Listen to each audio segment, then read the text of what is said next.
Are you DTFF?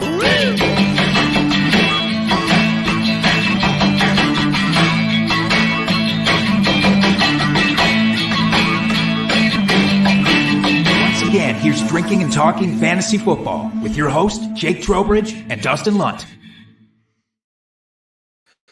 Welcome back, everyone. You are joining DTFF, as you didn't already know, by either clicking on the link or if you're listening to us audio after the fact, you already know who we are, but thank you for joining us. We got a great episode this evening, finishing off our divisional breakdown series. This is it, the 8th division. I can't say we saved the best for last because we did the best first of the NFC North, but I'm sure there's some fans out there that will say we saved the best division for the last one. But before we get into all that, good evening, my co-host, Jake Trowbridge. How are you doing this evening, sir? Delightful. I'm delighted that we're wrapping up these divisional breakdowns, not because, I dislike them by any means, but it's just nice that I feel like we've done our due diligence now. After this episode, I'll feel like we've really gotten there. We've analyzed every single team, and that's a good feeling heading into the season. But and you know what? How are you? And you know what? It's going to tie in perfectly to next week's episode, knowing that we went through all these fantasy assets over the last 8 weeks, and then boom, mock draft next week. So we can use all this discussion we've had and get ourselves a terrific mock draft. But that's next week. We're putting the cart before the horse, as they say. I suppose we need a new metaphor for this day and age. We're putting the talk before the tick. I don't know. I'll have to wordsmith that one. Okay. All right. Yeah, we're going to have to figure out something entirely different. That's not even a motor vehicle. But Albert, welcome. Hello, Albert. Chat, Albert. Yes. Yeah. It'll be a lot of fun finishing this up and moving on here to get into other stuff the rest of the summer. But Jake, we got to talk about our beer this evening. You provided this one, so why don't you tell the folks all about this? This one I'm pretty excited about. I feel like we've been doing a lot of fruit-based beers lately. It's summer. It's the summer months. We've done a lot of sours. Shifted away just slightly from that. We're doing a Brewsicle, which I just love the name, honestly, from Lakefront Brewery. It's a peach mango wheat ale. Wheat ale. And I've only had a couple of sips, but I'm really digging it. I'm a big peach guy, though. What say you about this one? Yeah, it's not too shabby. I'm a big fan of the Mango Cart beer, which is very similar to that as well. I like it. I don't know that I could crush a ton of them. They are very crushable, though. Nice and light, refreshing. I think for my taste, it would get a little bit sweet after a couple, but it's definitely a good beer. Solid beer. Highly recommended if someone wants to go out and buy this one. Yeah. Yeah, you do a peach, you do a non-peach. You do a peach, you do a non-peach. Maybe you just keep working in a different beer. That's all. There you go. I think you got the whole world figured out, Jake. Way to go. Right. I thought so. I really put the horse before the cart with that thought, I think. Something like that. Oh, that's rough. I feel like we're sinking here. Pull us up. Do you have any news or anything before we just dive right into this episode here and start talking this division? Well, look, the only bit of news that I do want to talk about real quick, no NFL news in particular. Like, don't worry, Brandon Ayuk hasn't been traded yet. None of the names that we've been talking about supposedly being traded over the last 3 months are being traded, and probably won't be at this point, let's be honest.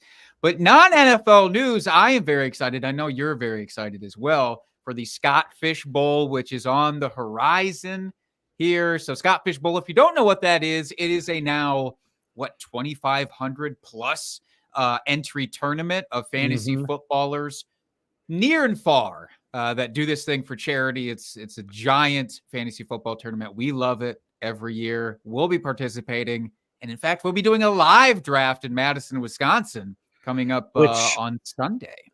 I know you won't say it, but you are spearheading the live draft here in Madison, so you've been putting in a ton of work for this, and I can't wait, and I appreciate all the work that you're doing to make this happen.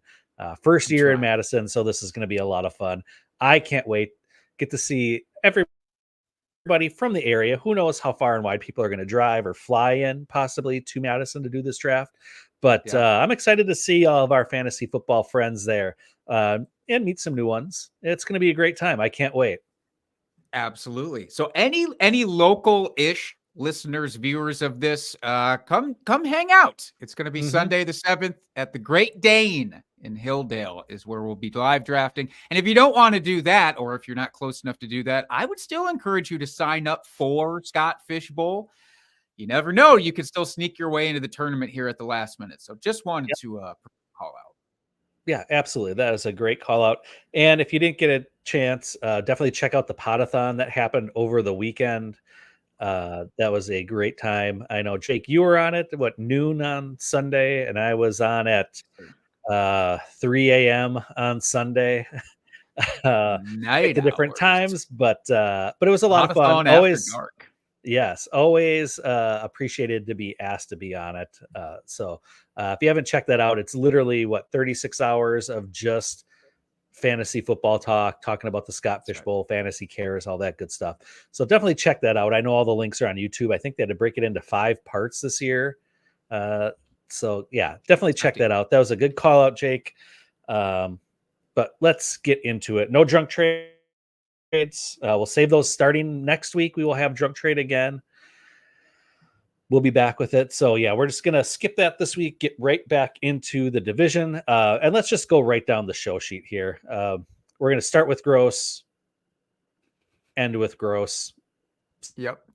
Some good in the middle, but more gross in the middle too. It's kind of a gross division, let's be honest. So we're going to start with the Broncos. In the offseason, they lost Russell Wilson and Jerry Jeudy. They brought on board Josh Reynolds. And via the draft, first round QB Bo Nix. In the 4th, wide receiver partner from his college, Troy Franklin.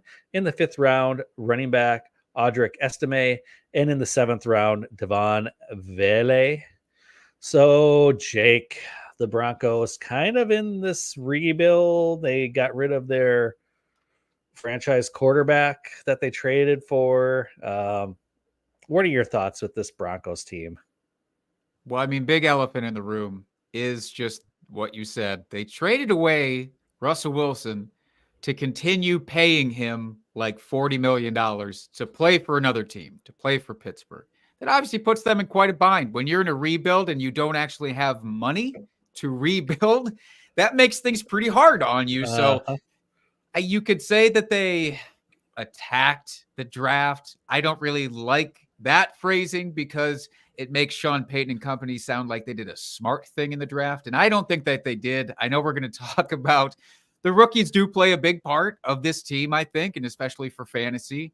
What we have to try to glean out of this is, can Bo Nix actually, elevate some of these other guys on the squad? Bo Nix, who I maintain not a single other team in the NFL was going to take in the first round, but the Broncos took him at 12 just because it's what the Broncos do, I guess. Hey, they wanted their guy. Give them credit for that. We always say, if you have a guy you want, just go get him. And you know what? They listened and did just that. They did. I mean, you could say it that way. You could also say they panic draft, which I think we've all been on the hot seat and done that as well. So, I can't cast aspersions. I will, but I shouldn't. But Bo Nix is the big piece, and so I'll throw it back to you. How about this? We've got a rookie quarterback. It's always rough with a rookie quarterback, anyways, right? To gauge what the other fantasy pieces are going to be worth, because traditionally, especially for wide receivers, it can be very difficult for wide receivers to really do hot things with a rookie quarterback. I think this is my bold statement, and I'll be curious to see what you think. I think you would be better off steering clear of this entire team for fantasy football in 2024. Do you agree or disagree with that? Just for redraft. That's right. I don't necessarily disagree. I don't like a lot about this team. I mean, at this point, I think a lot of the fantasy community is feeling that same way. So you're probably able to get these guys at a discount. Whether that's going to translate to your home league or not come this fall, different question altogether. But if you're playing with some sharp guys out there and gals out in the fantasy community, these guys have been falling in drafts and no one wants to take a chance on them. So at some point they do become screaming values. and you kind of not forced to take them, but it's like, well, at this point, do I take Cortland Sutton or do I take, I don't know, Alan Lazard? Bad example, I'm sure. But point being, it's like at some point you have a guy that has name recognition and has produced, albeit it's been a few years, at a very high level. Yeah, at that point you can take a chance. But yeah, in general, I am not interested in anything of this team. Okay, so that's my next question here. Any wide receiver that you would even take a stab on? Because I'm out on Cortland Sutton.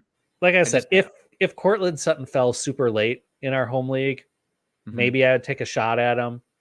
That maybe he gets a connection with Bo Nix, and as like your wide receiver like 5 on your team or wide receiver 6, it's like, okay, yeah, there's worse options out there than that, but it's just outside of Cortland Sutton, I have zero interest for redraft this year.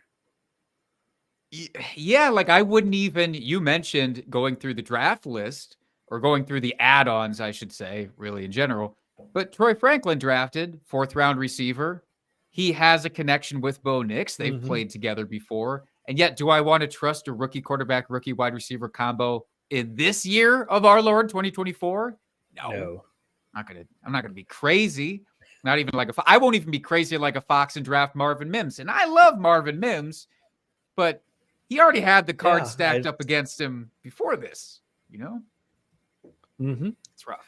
Yeah, it's rough. This squad is a rough one. If this was a dynasty team, it would be like the dynasty team that I just tore down and I'm trying to rebuild this year, because it's just what it feels like.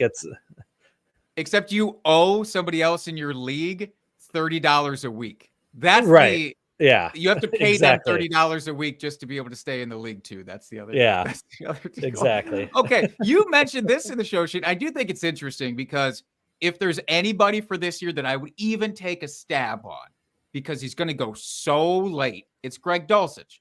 Because Dulcich always fucking injured every year, but he's going to be available in the last round of your draft probably. If you, I don't want to do this thing again because my track record with tight ends. But damn it, if I am punting, am I sane in at least going? I'll take a stab at him. I think he could be a sneaky option this year. Not that he's going to be like top 5 or anything like that, but I think there is a possibility just based on being a safety valve for Bo Nix, assuming Bo Nix starts the season, which I'm working under that assumption. Maybe he gets peppered with more targets than we think. Maybe they may not add up to a lot of yards, and maybe he may not get a ton of touchdown upside. But if he's getting peppered with targets, there's worse guys that you could snag towards the end of your draft that might end up having some fantasy relevance. Uh-oh. Jake? I lost you in my earbuds. Hold on. Oh, no. Well, hopefully it's not me. Sorry, folks. I'm still showing I've got sound. If there's anybody in the chat that can say they're still hearing me, Scampers, can you still hear me? Or is it Jake that's giving issues?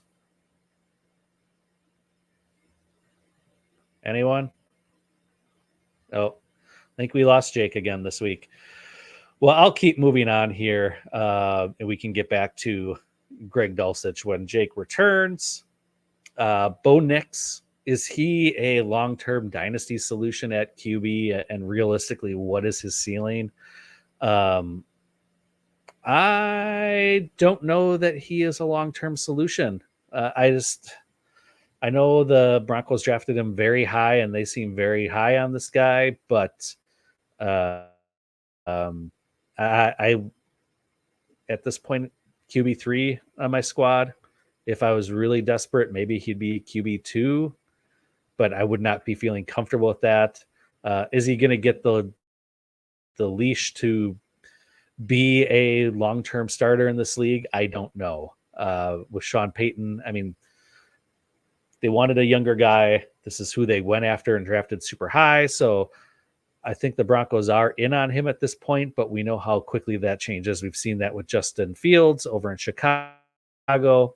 He was the guy they wanted, and then he was traded away before his rookie contract was over. So I don't think Bo Nix is a long-term dynasty solution at quarterback, and I don't think his ceiling is all that high. He's not a big runner.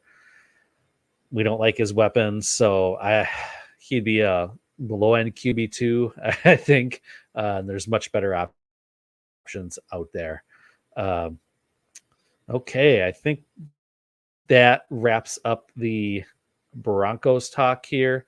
I will move on, but if Jake comes back, we can go around to the Broncos again. So hopefully Jake is able to come back to us. Let's move on here.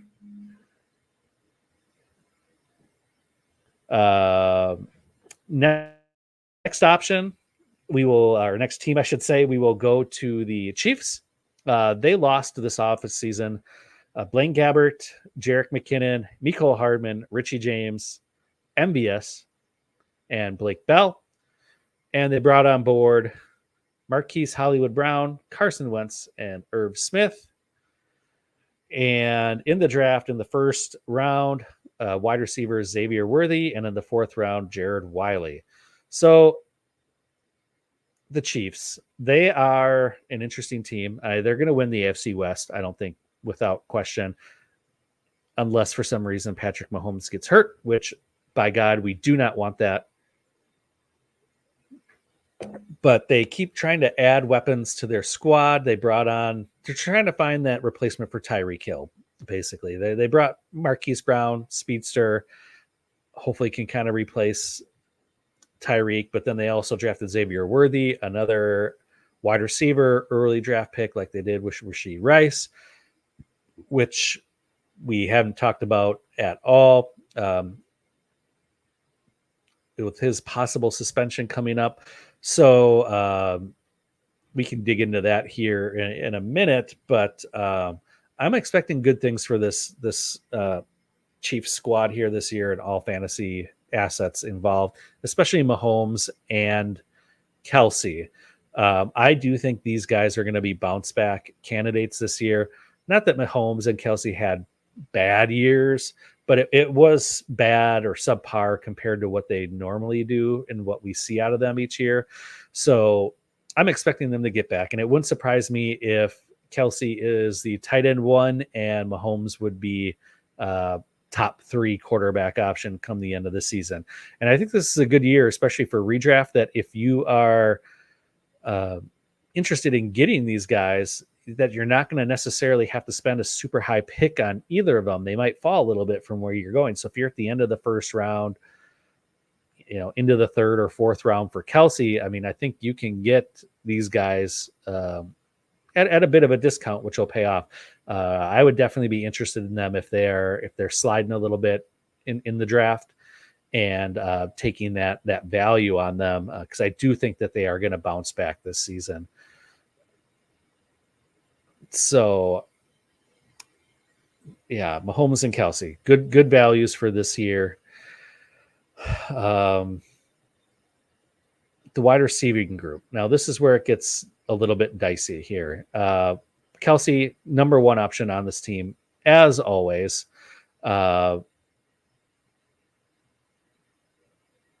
Sorry, I was just checking to see if Jake was going to join us here. We know Kelsey's number one option, and here's Jake. He's back. I'm here. Look, I'll be honest. This time, I don't think it's my fault. I tried to log back in on the laptop. All of my issues or all of my options were gone. It was the same on my phone for a bit, but it finally let me work. So I say this time it's shame on you, StreamYard. But bummer. Yeah, it's all right. Well, Jake, I had moved on to the Chiefs here. Was there anything you wanted to add as far as the Broncos go? Stay away. Better luck next year. In Dynasty, I'm fine with a couple of the guys. Like Troy Franklin in Dynasty, all right, I'll take a shot in the dark. Same with Marvin Mims, I guess. But otherwise, I'm just staying away. Okay, good enough. So I just started talking. I already talked about Mahomes and Kelsey. We'll circle back on that because I do want to hear your opinion on it. But I was just talking about the wide receivers and how we don't really know what's going on with this wide receiving squad. You got Rashee Rice, who is possibly going to be suspended. And then you've got the rookie, Xavier Worthy. You've got Hollywood Brown they bought on board. They're trying to replace this Tyreek Hill speed that they are so desperately missing since he left. Are any of these wide receivers interesting to you for redraft this year? And how high would you be willing to draft any of them if you're interested in one? It's a little bit of the Denver deal, but the upside is way higher for these guys. So I don't love the idea of drafting any of them where I'm currently seeing them at their ADP. So you mentioned with Rashee Rice, I don't know how many games the guy's going to miss.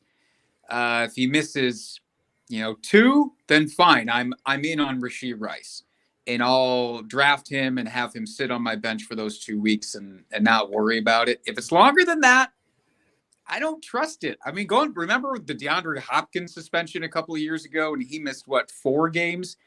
Even then, I'm like, I'm nervous. Rashee Rice does not have that kind of cred yet, and he does have Hollywood Brown as competition, so I don't love the idea of drafting either of them right now, unfortunately. So I'm just going to default to Travis Kelce as my main pass catcher and sleep like a damn baby. But do any of these guys interest you?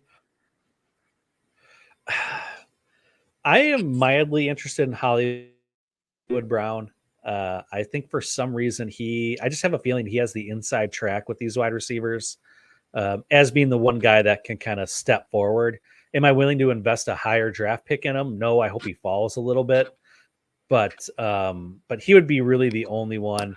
With Rice, I mean, if he falls far enough in the draft, sure, I'll take a stab at him, knowing that the second half of the year he should be playing for sure. Just based off of kind of the chemistry and the growth we saw towards the end of the season with him. I'd be willing to take a shot on him too, but that would be fairly late in the draft. But that'd be about it. But since you said you'd be drafting Kelsey, I think that Mahomes and Kelsey are going to have big bounce back seasons. It wouldn't surprise me if Kelsey finishes as the number 1 tight end overall again this year, and then Mahomes finishes in the top 3. I think their quote unquote bad season last year was still good compared to the norm, but compared to what we're used to out of them, it was a bad season. And I think these guys are going to be steals in draft this year because they're a little bit scared. And I will be shaking up and grabbing that value all day long in drafts. Do you agree with me or disagree? I just don't imagine a world where Travis Kelce still finishes as basically the number 1 overall tight end in fantasy, neck and neck with Sam Laporta. So call it 1A and 1B. And we're at this point of just being like, I don't know, do we trust Travis Kelce? It's not like the guy was tight end 9. He's still Travis Kelce. And I think the issue is so many people saw the lulls with the actual Chiefs. And they're just like, I don't know, maybe Travis is losing it.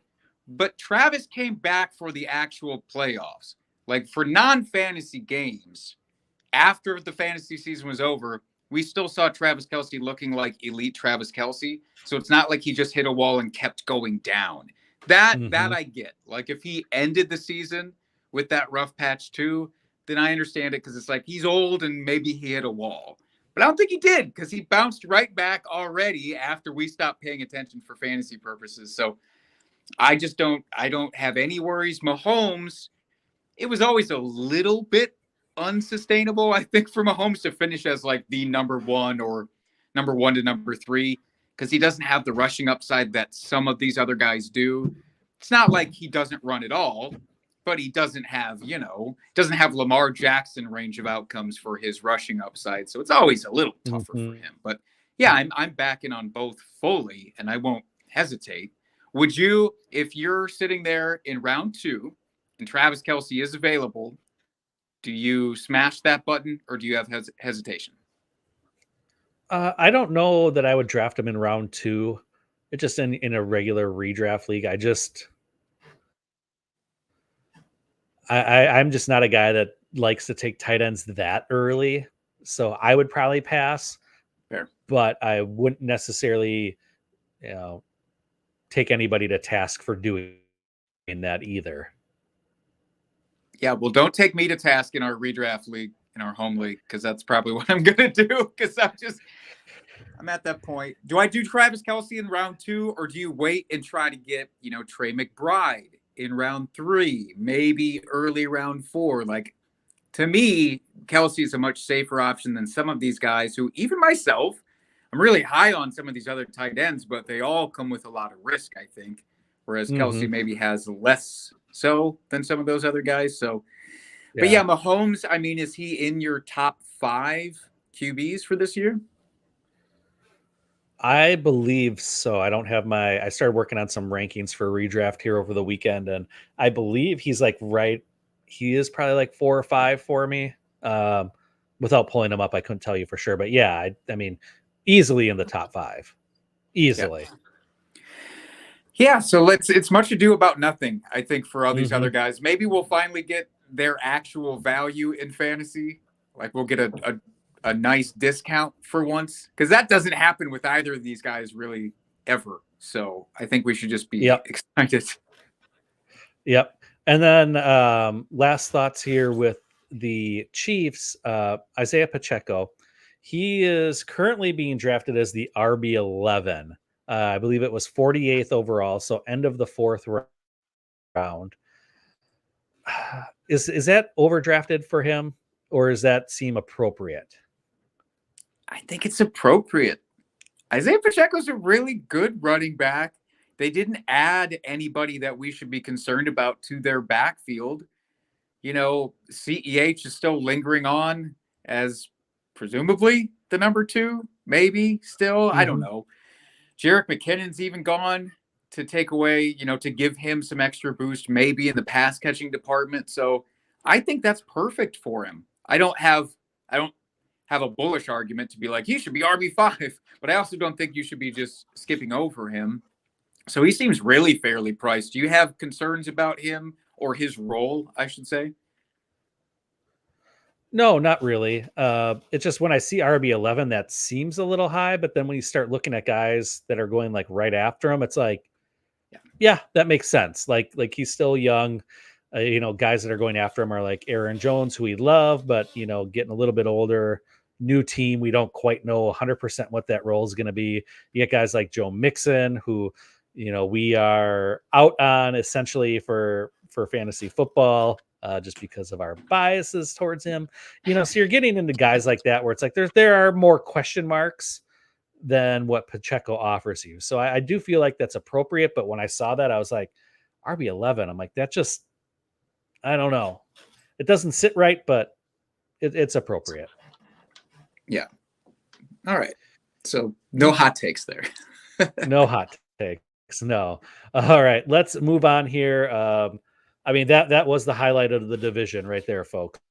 So we're going to move on and just finish off this grossness. It is the Raiders is next. Notable losses this offseason: Josh Jacobs, Jimmy Garoppolo, Brian Hoyer, DeAndre Carter, Hunter Renfrow, and Austin Hooper. And they brought on board Gardner Minshew, Harrison Bryant, Alexander Madison, Michael Gallup, and Jalen Guyton. And in the draft, round 1, tight end Brock Bowers, and in the 6th, running back Dylan Laub. So the Raiders, they've got their new coach. Pierce became officially the head coach after being the interim at the end of the season last year. Got rid of their stud running back. Devontae Adams is another year older. Spent high draft capital on a tight end last year in the draft and Michael Mayer, but hey, let's draft another one who even had what some would say a better college pedigree than Kyle Pitts. bringing in Bowers there. Questions at quarterback.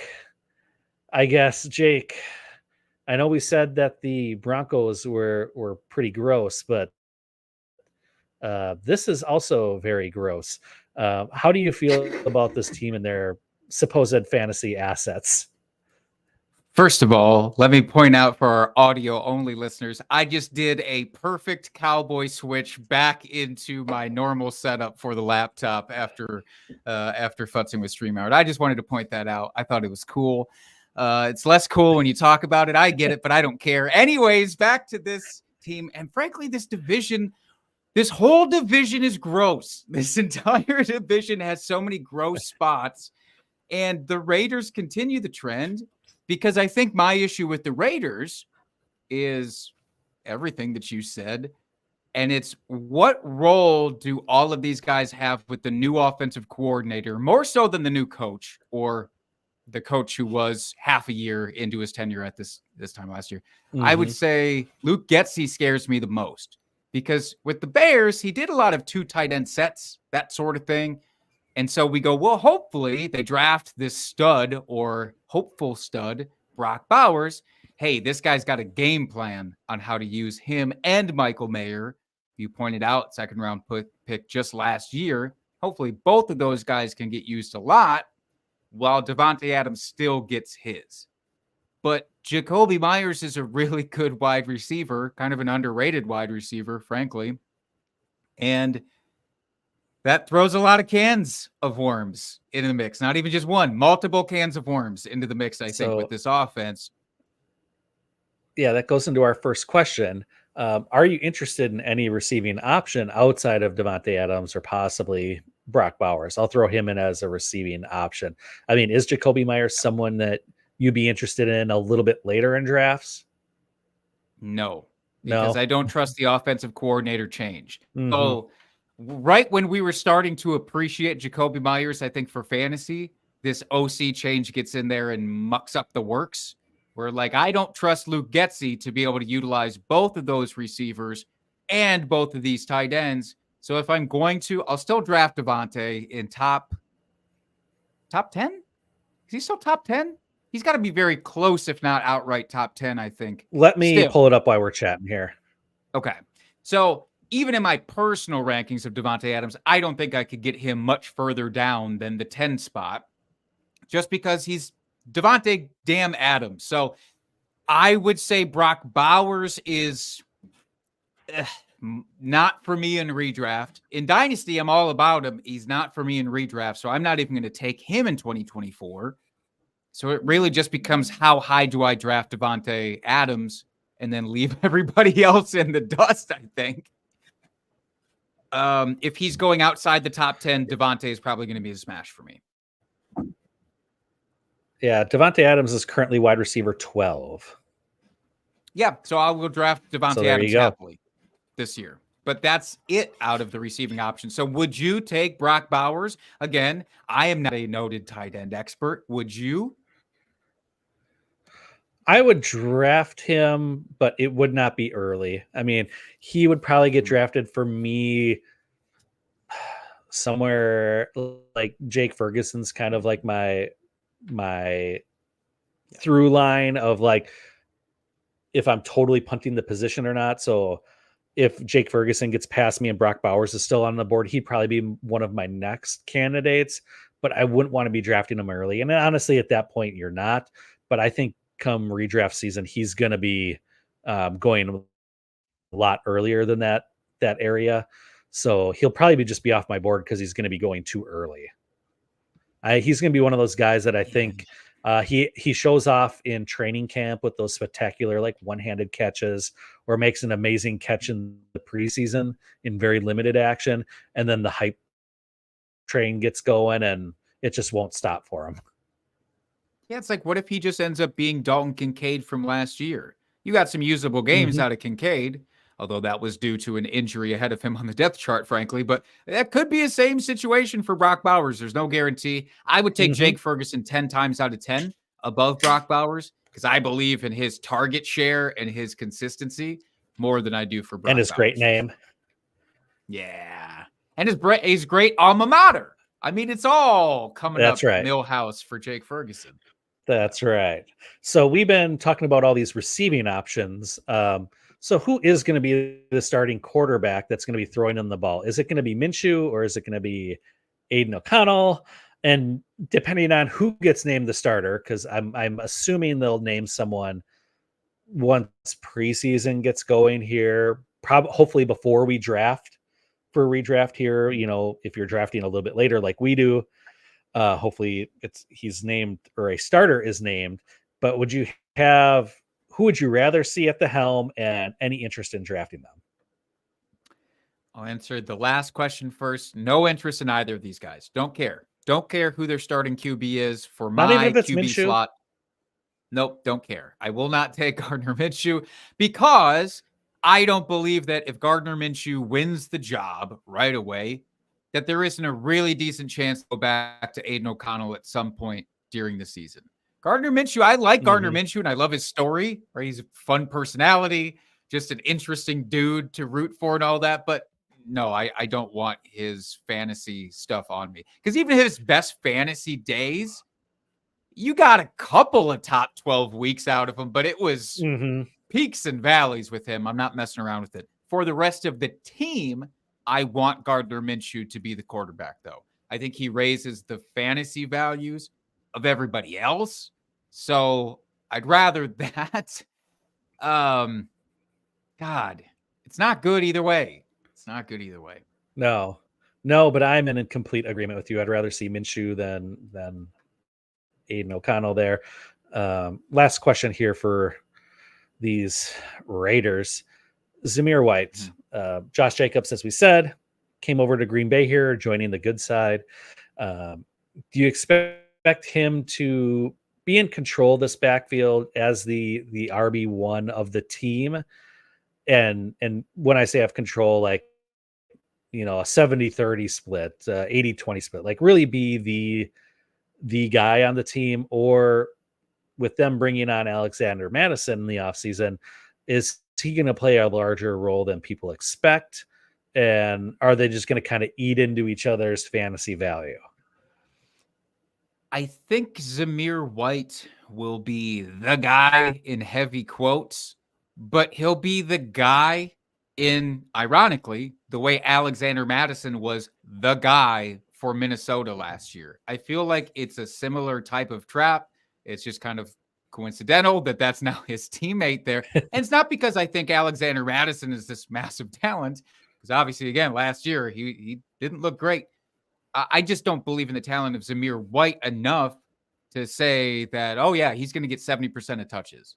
Like, it could be 53% him and 47% Alexander Madison, or, you know, whatever, throwing a third running back from the depth chart, Dylan Laube, who got added, maybe taking away some pass catching work, that sort of thing.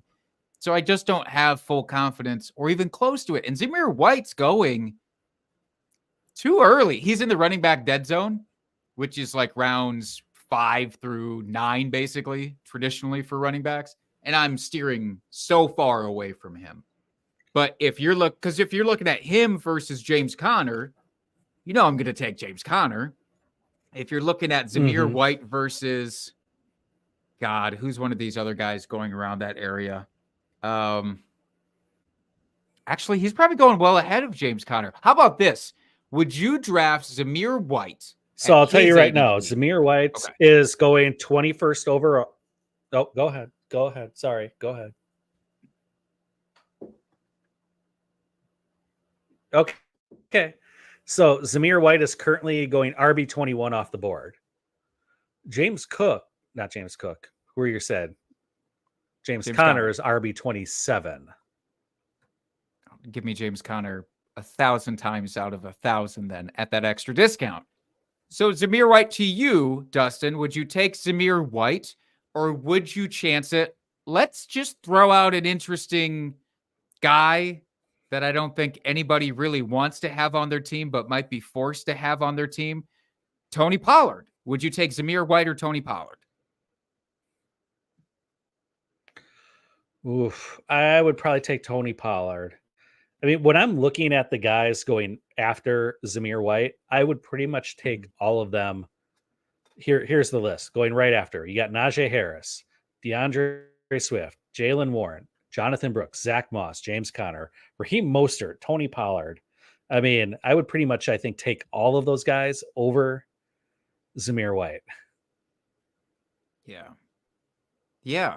I'm just out. I'm out. So that's another guy that we're out on. So it sounds like to me, the Raiders is this simple. Draft Devontae Adams if you're comfortable with it. Otherwise, stay away in 2024. All right. God damn it. Another team in the AFC Basically, West that has that motto attached to them. I know. Right. Yep. And that's not going to be the last one, I think, here, because we still have the Chargers to talk about. No, what the fuck? The Chargers. I know. It's just a big shit sandwich here, this division. So the Chargers this offseason, they lost Mike Williams, Keenan Allen, Austin Eckler, Josh Kelly, Jalen Guyton, Jared Everett, and Nick Vannett. Quite a list of notable guys there, actually. Notable additions: Will Dissly, DJ Chark, Gus Edwards, J.K. Dobbins, and Hayden Hurst. And in the draft, in the second round, wide receiver Ladd McConkey. In the sixth round, running back Kiami Vidal. And in the seventh round, wide receiver Brendan Rice. And in the seventh round, another wide receiver, Cornelius Johnson. So another gross team. You got Harbaugh coming in, head coach. We're expecting them to be a much more run-centric team. And maybe ends up being more of like a 50-50 split as opposed to what the NFL is now, of more of like a 60-40, 70-30, where you see them run quite a bit more. I mean, pass the ball quite a bit more than run the ball. But this is what we're expecting is, probably going to be more of an old school, sock them in the mouth, run first team. Do you concur, Doctor? Doctor, my goodness. I've been saying for months now at this point, basically since the Harbaugh-Roman hiring, they're going to take this thing back to like leather helmets, like Ice Bowl age style football. They're just going to run. You said 50-50. I think that's being generous. I think we're talking like 60-40, the opposite direction with running. So it makes it really hard for fantasy, obviously, when we love Justin Herbert as like kind of a back end QB1 traditionally. Is he even allowed to cook in the way Russell Wilson was cooking towards the tail end of his career with Seattle, when he wasn't really cooking at all? I think that would be like the ceiling for Justin Herbert at this point for what he's allowed to do with the coaching staff. So like for real football, I think the Chargers can be a good team. For fantasy football, I'm so scared of drafting anybody that's not in the backfield. Okay. So you brought up Herbert. He is currently going as QB 17, which is a far cry from what we've seen the last couple seasons. Have we gotten too scared of this offense? And is he a value considering the fact he's going that low? Is he being undervalued? I'll take it the other way. I don't think we're being scared enough of Justin Herbert. I think QB 17 is too high for Justin Herbert potentially, only because in all reality, his ceiling is still incredibly capped for multiple reasons. Not just the Harbaugh and Greg Roman of it all, but the fact that Keenan Allen, Mike Williams, Gerald Everett, Austin Eckler, premier pass-catching running back, all gone. Ladd McConkey, sure, if he's your flavor of rookie wide receiver, I know the dude's a great route runner from everything I've seen and heard. Is that enough? It's him and Josh Palmer out there catching passes. Is that enough? Because Gus Edwards, not a pass-catching running back. J.K. Dobbins, probably not healthy enough to be the pass-catching running back. I don't know that Justin Herbert has any semblance of upside because he doesn't run himself that much. He's got a little bit. Like, could he? I don't even think he could hit the Patrick Mahomes ceiling for rushing, even in this situation. So I'm staying so far away from him. I'd give me a shot on guys going after him that at least have the chance to hit those spike weeks because I don't think that Justin Herbert does. But am I getting too hated, or am I hating too much on Justin Herbert, do you think? No, I think you're probably taking it a little too far. Sure. But I mean, we have such a good group of quarterbacks in the league right now. And especially, like, as you pointed out, he doesn't do a lot of rushing, very little, in fact. So that really does cap his potential upside. So I think he's probably being accurately valued at QB 17, but it just feels gross to say that. Like, from what we've seen out of him in the past, but this is a totally different team now. He doesn't have anybody really to throw to, any proven talent, let's put it that way, unlike previous years. So yeah, I think the value's fine. It just feels weird to say it. It does. But if it makes you feel better, Justin Herbert, with all the weapons that he had last year, was still like a fringe top 12 guy in points per game. I think he was like QB 12 in points per game. He didn't even do that great last year with the added weapons and with the better offensive scheme. So hopefully that assuages your concerns. Yeah. And then as long as we're talking about the quarterback, let's talk about the guys that he will be throwing to. This kind of goes with the rest of this division of pass catchers outside of Kansas City, even Kansas City to a certain degree. Are you interested in any receiving option, wide receiver or tight end, on this squad this year? Let's go through them. Ladd McConkey, I already said I'm hesitant about being a rookie. In college, I looked up his best year in college was like 750 yards receiving. And that was like 15 games. He played the whole season. It's not like he missed. That was his best case scenario in college. It's like, if you're that good, like a lot of people seem to think that he is, if you're that good of a route runner, you should be doing better than that, despite the fact that Brock Bowers, I know, was competition for him.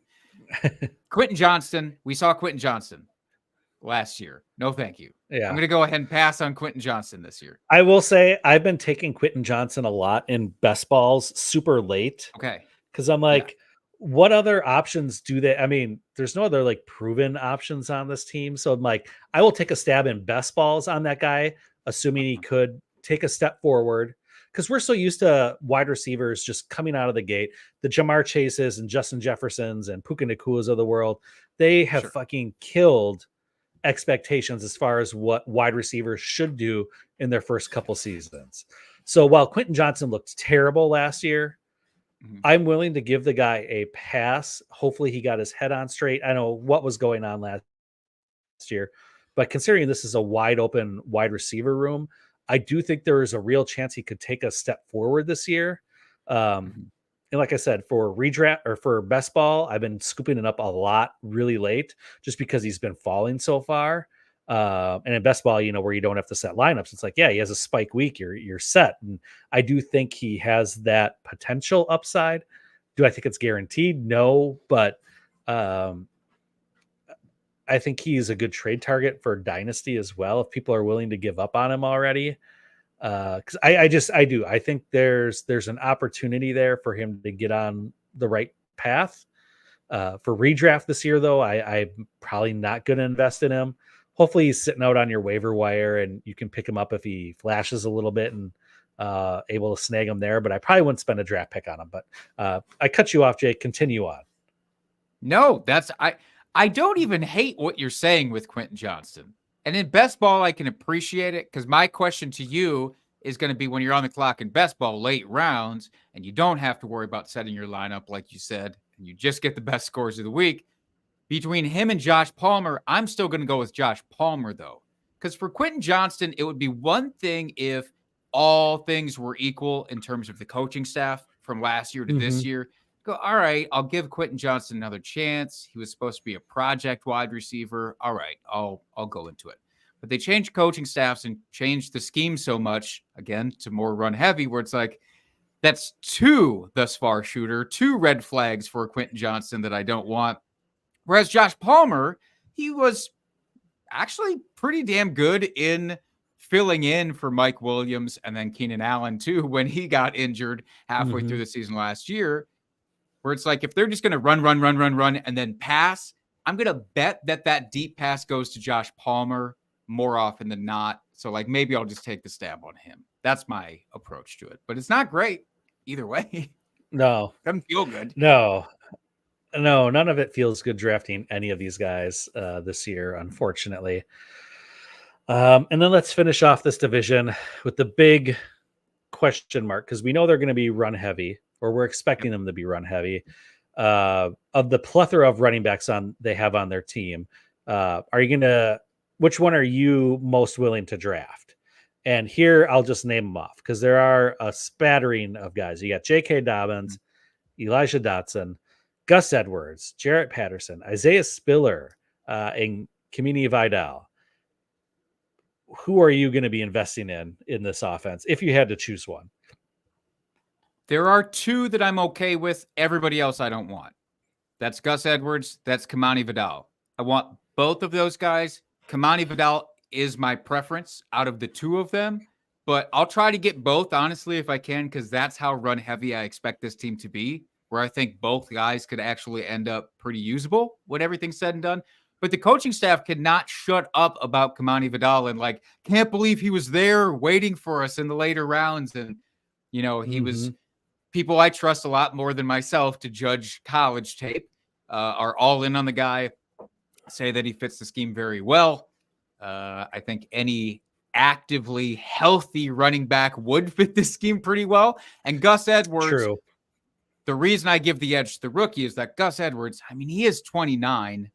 I know he had a great season last year, but, you know, you start getting to that precipice, and I think I'll just give the youth the edge on this one. But do you have a preference? Well, not only that, but Gus Edwards, you know, for coming from a more run heavy offense in Baltimore all those years, he wasn't able to really supplant J.K. Dobbins, who joins him over here when J.K. Dobbins was healthy. And, you know, he was never the guy. He was always a guy along with a stable of other running backs in a similar situation like this. So I agree. He's probably going to be a good spell guy, or maybe he'll be like first, second down back, or maybe first couple series and then someone else comes in for another couple series. It's going to be a weird split. But yeah, I've been taking Vidal late in best balls too, as another just dart throw. He's been going super late. Would I take him in redraft this year? I don't think you'll have to. I mean, you will obviously be taking him. So in your regular home league, though, unless he really flashes in the preseason, I don't think you're going to have to spend a draft pick on him if you don't want to. And he'll probably be on the waiver wire, but he would probably be a guy I would consider taking with like my last pick in the draft, 16th round. You take your kicker and your defense if your team or your league still drafts with them, draft them around earlier than everyone else, and then take him in the last round as that dart throw, just so you don't have to worry about trying to get him off the waiver wire if he does pop. But yeah, he'd be the only one I'd be interested in drafting. Agreed. So that's a positive thing to end on from these teams, at least. Positive-ish. We did that. Positive-ish. Did you see my note in the show sheet for how I think we should officially end this show, though? Did you catch this? Yes, one? I did. Right. So yeah, let's do this, Jake. This is ranking the cities of the AFC West.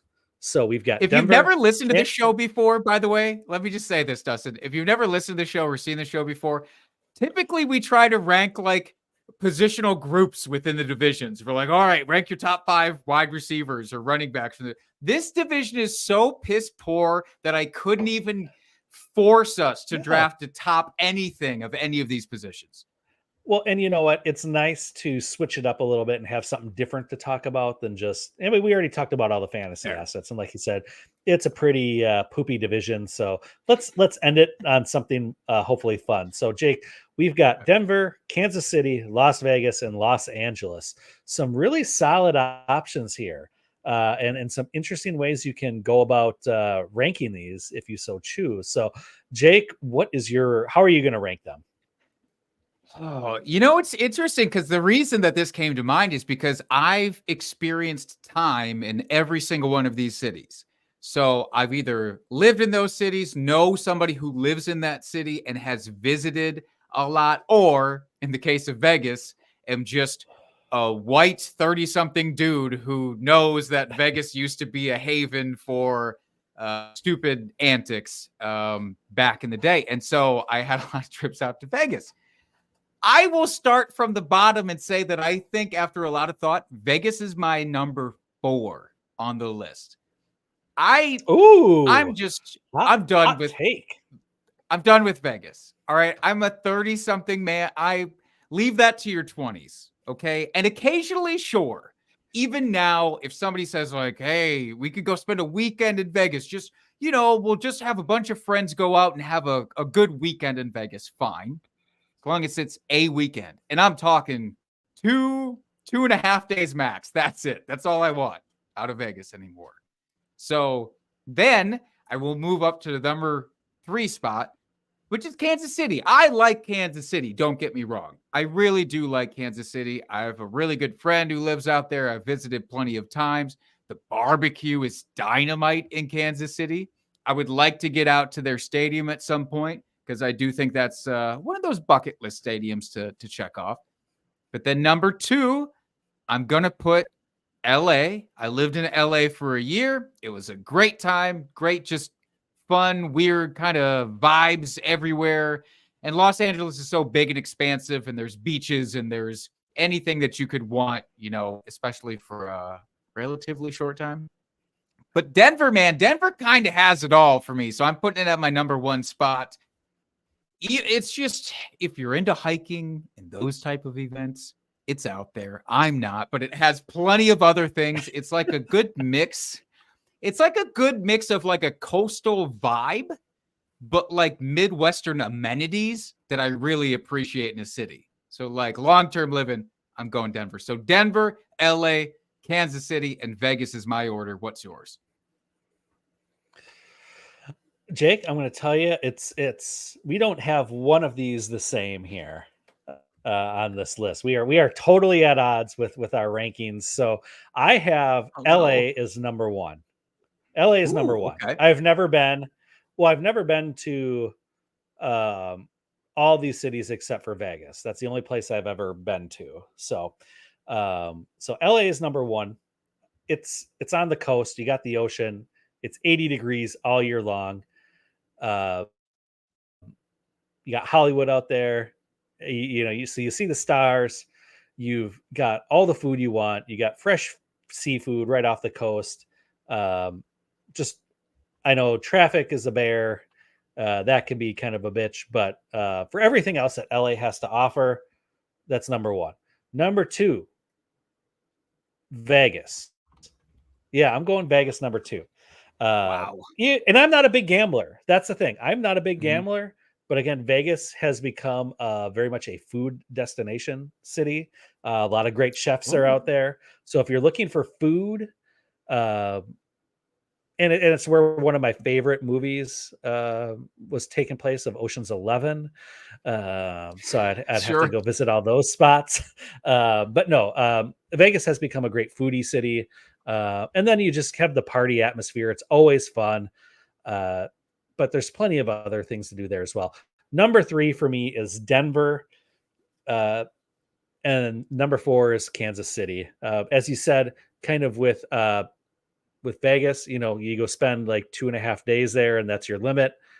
It's like you're in Kansas City, great barbecue. I've heard, and I do want to get there to try it at some point, but it's like, it's Kansas City. Other than Arrowhead Stadium and barbecue, what else is there to see? It's Kansas City. Like it's relatively close to, and you're getting dangerously close to the south at that point.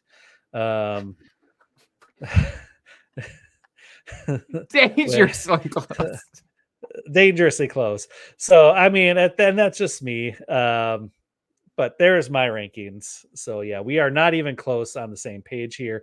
But that's not even a little bit. That's what makes it fun. For what it's worth, It Mr. is. Scampers in the chat says he's never been to Kansas City, but Vegas is number 4. See, that's what's important to me is never even been to one of the cities and still is like, nope, that fucking city is better than Vegas. That's the kind of energy that I'm here for with Vegas right now. Again, like if you want to go see a show, you know, whoever they have at the I didn't even Sphere bring or that up. whatever There are now. shows you can go see any Sure. kind of show you want, whether it's I get it. comedy, you can see music, you can see performances. There's all that. Plus, I mean, just the Poverty, a people, lot of it. the people that are there, just great people watching. You're not going to get any Sure. better. I mean, it's Ooh. I would say LA has better people watching than Vegas for my okay. again, That's it's not fair. like I'm an expert in any Again, of these, but I would oh say no, and I haven't been to LA, so actually I take that back. I was in the airport once and well, didn't you even leave the saw it all then, my airport. So man. yeah. You saw it all. Did you stop at the Sabaros in the airport? Then you truly saw all of LA, I think. No, this is what's so Nice. fun about everybody, of course, will get yelled at if we clip this out and post it online because anybody who lives in these places or really likes these places, of course, it's going to be your number 1. I get that. Mhm. But I feel like it's actually good that we're on opposite sides so that our median is better that way, you know? Yeah, I agree. Yeah, and this will definitely have to be something we clip out and throw up on Twitter to get everybody's opinions at and get some good conversations started. Rile them up. Yeah, that's right. Any last final thoughts about this division here, Jake, before we sign off? Mercifully, just no. I just am glad Okay. that we did it. Again, we checked it off our list. That's important. We are diligent, if nothing else. So Mhm. we got through it and we found a couple of There's some semi gems. diamonds. Yeah. Yeah, there's a couple of gems in there. Yeah. But a lot of lumps of coal that maybe could turn into a diamond at some point. One But day. we're just not expecting it. All right. With that, folks, thank you for joining us again this week. Thank you to everybody in the chat. As always, subscribe to us on YouTube, subscribe to us wherever you find your podcast so you know when we go live and you see our new episodes. Give us a rate and review. Helps folks find us, helps spread the word. Go out and spread the word to your friends too. If you listen to us, say, hey, got this great show, Drinking and Talking Fantasy Football. Yes, it's fantasy football, but they don't take themselves too seriously, but still great advice. We have lots of fun. Tell them all about it. Tell them to join us too. And with that, folks, if you're in the Scott Fish Bowl, good luck drafting your teams and keep drinking and talking fantasy football. Cheers, FFers.